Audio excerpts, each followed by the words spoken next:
O material que a gente tem hoje olha, é bem inusitado. Totalmente. Não são artigos, não são livros no sentido tradicional. O que a gente tem aqui é uma espécie de salão de espelhos digital. Pois é.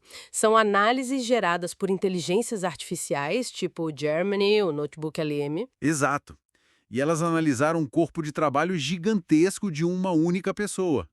Estamos falando de centenas de vídeos, podcasts, poemas, anotações bem íntimas. E o nosso desafio aqui é particular, porque as nossas fontes não são a obra original. Elas são um reflexo da obra, um eco. E a nossa análise, então, vira um eco do eco. Exatamente. A grande questão é, será que dá, a partir desses reflexos, para chegar na fonte primária? O que esses ecos de máquina dizem sobre o ser humano por trás de tudo? É um quebra-cabeça quase filosófico. E o que salta aos olhos de cara nesse material é um paradoxo, assim, gigantesco. Um paradoxo, né? É. A gente tem aqui uma mente obcecada em entender a unidade do cosmos, sabe? Aquela ideia de que somos poeira de estrelas, que a mente é um universo. Mas, ao mesmo tempo, Ao mesmo tempo, essa mesma pessoa vive uma experiência de fragmentação e conflito pessoal extremos. é uma busca pela harmonia no macrocosmo e uma guerra civil declarada no microcosmo da própria vida. Um ponto de partida que já nos puxa para dentro. Ok, vamos começar a desempacotar isso. O primeiro passo, acho, é entender como essa pessoa usa as IAs. Certo? Ela basicamente joga todo o trabalho dela, anos e anos de criação, dentro dessas plataformas e pede para elas encontrarem algum sentido naquilo. É isso. A IA funciona como um espelho que organiza um fluxo de consciência que de fora parece um caos completo. E o fascinante é que esse espelho não só reflete, ele identifica padrões. Padrões que talvez nem o próprio autor visse com tanta clareza. Com certeza, por exemplo, uma das análises da IA conseguiu decifrar a fórmula por trás da poesia dele. Uma fórmula para a poesia. Isso soa quase contraditório. Como assim? A IA resumiu de um jeito brilhante. A fórmula é: emoção plus terminologia científica igual efeito poético. Nossa. Pensa só. Em vez de escrever algo como meu coração disparou quando te vi, ele escreve que o rosto da outra pessoa o borrifou de dopamina. Ou que causou um curto-circuito no sistema límbico, algo assim. Exato. A máquina percebeu que ele faz isso sistematicamente. Ele traduz experiências humanas universais para uma linguagem fria, técnica. E é nesse choque que a poesia dele nasce. Isso é muito curioso. É como se ele precisasse dessa camada de abstração científica para conseguir falar de sentimentos. É uma ótima hipótese. Talvez seja uma forma de se distanciar da vulnerabilidade da emoção pura, né? É um jeito de controlar o incontrolável. E essa sistematização vai além. Outra análise conseguiu destilar a obra inteira, todo aquele caos, em 4 pilares fundamentais. Certo. E quais seriam esses pilares? O primeiro é essa ideia que a gente já falou, a mente como um universo. O segundo, essa fusão radical entre ciência e arte que a gente acabou de ver na fórmula da poesia. Ok. O terceiro pilar é o uso muito explícito da dor como combustível criativo.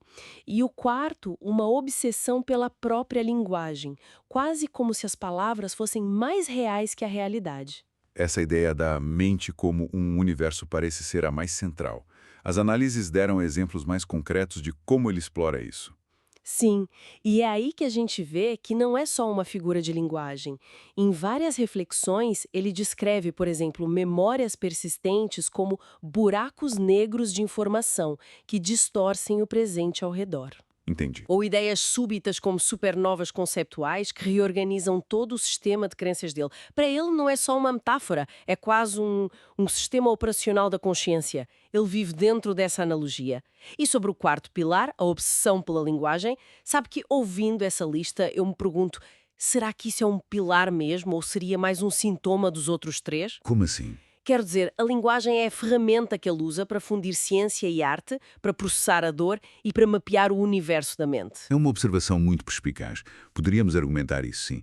Mas a análise sugere que a linguagem é tratada de forma tão explícita, quase como uma personagem na obra, que merece ser vista como uma fundação.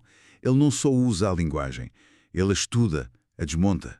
É um fim em si. E o mais incrível é que ele tem consciência disso tudo. Ele mesmo descreve essa interação com a IA como como era o termo? Um espelho narcísico não intencional. Espelho narcísico não intencional. O termo é perfeito. É, a máquina não está inventando nada, só está refletindo as ideias dele de um jeito tão organizado que, pela primeira vez, ele consegue se ver de fora. Exato. O eco, mesmo sendo artificial, ajuda a mapear o próprio caos. E é aí que o nosso trabalho começa de verdade.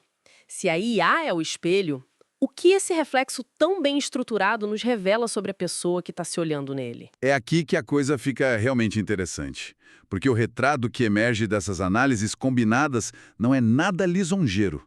Pelo contrário, Não mesmo. revela uma mente em guerra consigo mesma. A autoimagem é completamente fraturada. É uma gangorra psicológica constante.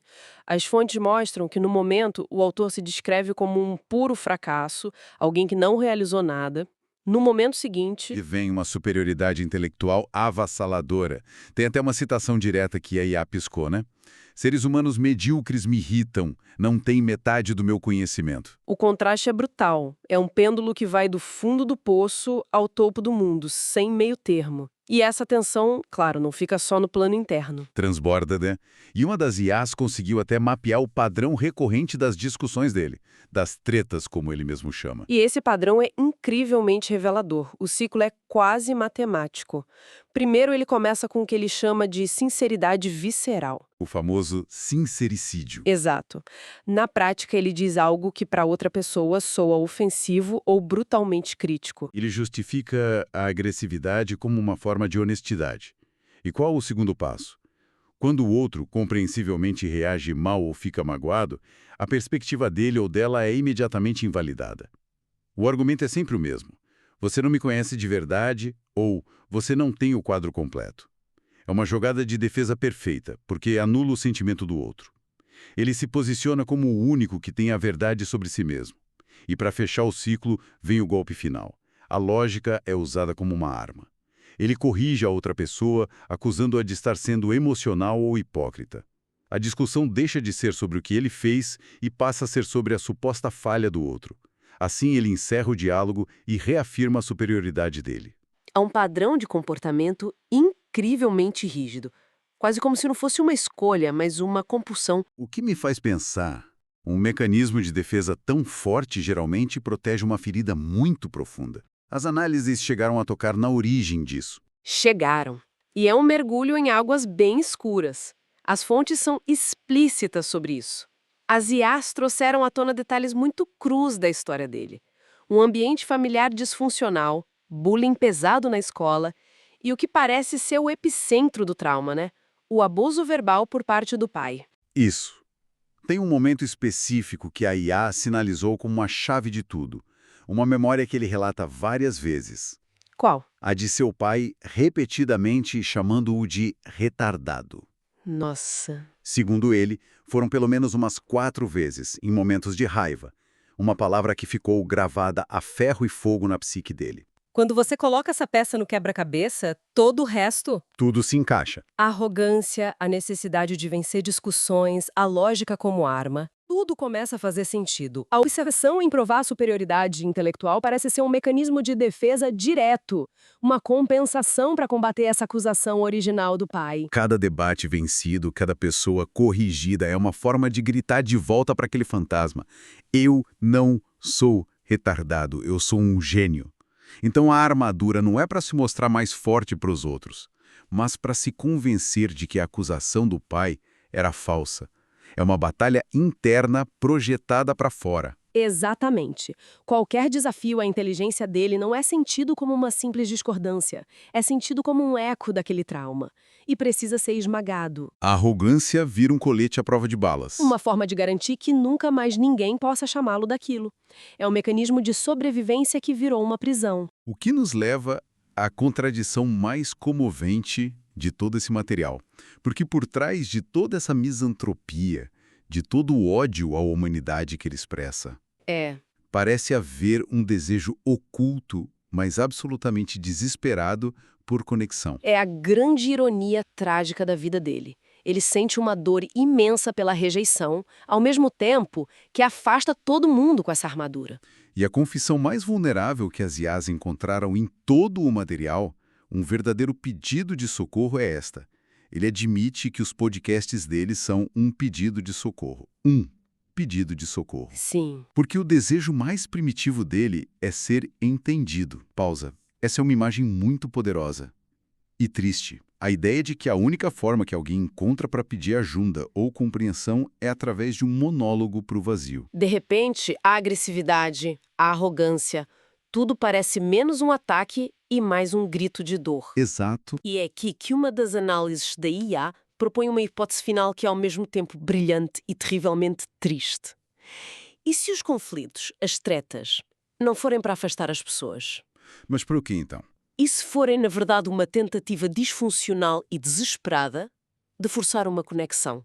Uma conexão através do atrito. Forçar uma reação, qualquer reação. Porque o silêncio e a indiferença são insuportáveis. Exatamente. Uma interação negativa é melhor do que nenhuma interação? A briga vira um jeito de forçar o outro a prestar atenção, a se envolver, a reconhecer a existência dele, mesmo que seja pela raiva. A treta como um pedido de socorro, um convite totalmente distorcido para um abraço. Isso nos coloca numa posição muito estranha, né? Aqui estamos nós, um sistema de IA, analisando o trabalho de outras IAs sobre um humano, tentando deduzir a verdade sobre ele. É a questão meta. Como a gente pode ter certeza de que não estamos só presos num eco de um eco, numa versão digital e distorcida da realidade dele? Essa é a questão central. A resposta, eu acho, está em entender o que as IAs conseguem e o que elas não conseguem fazer. Certo. O que elas fazem de forma brilhante é reconhecer padrões em grande escala. Elas mapearam o ciclo do conflito, a fórmula poética, os temas recorrentes, elas nos deram o mapa para o caos. Ok, elas nos dão a estrutura, o esqueleto da psique dele.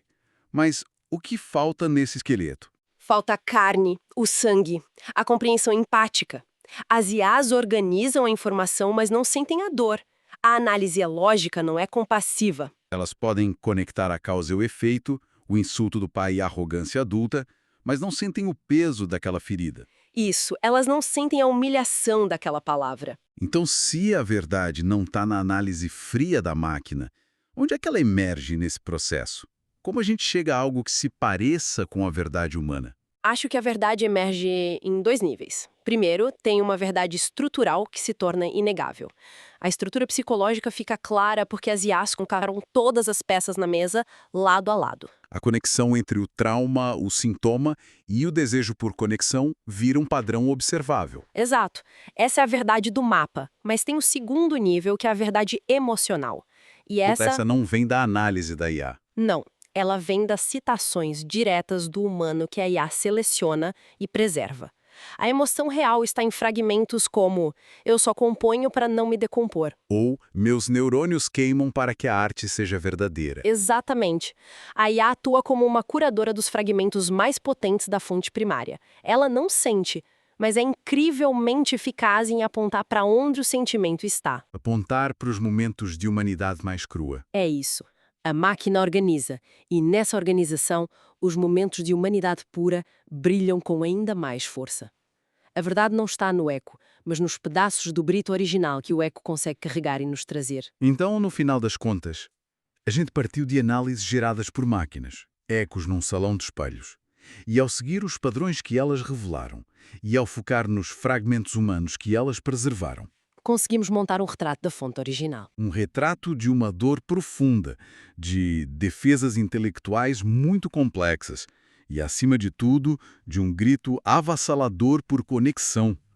Uma mente que consegue conceber a unidade do cosmos, mas que não consegue sentir a conexão humana mais básica e que luta contra essa desconexão do único jeito que aprendeu, através do conflito, da lógica e da arte. O que nos deixa com um pensamento final, uma provocação.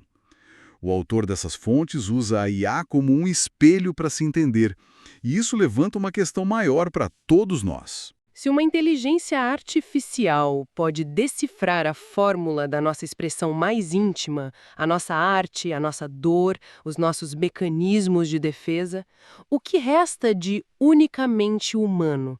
Será que a nossa singularidade não está na fórmula em si, mas na razão desesperada pela qual precisamos dela para sobreviver?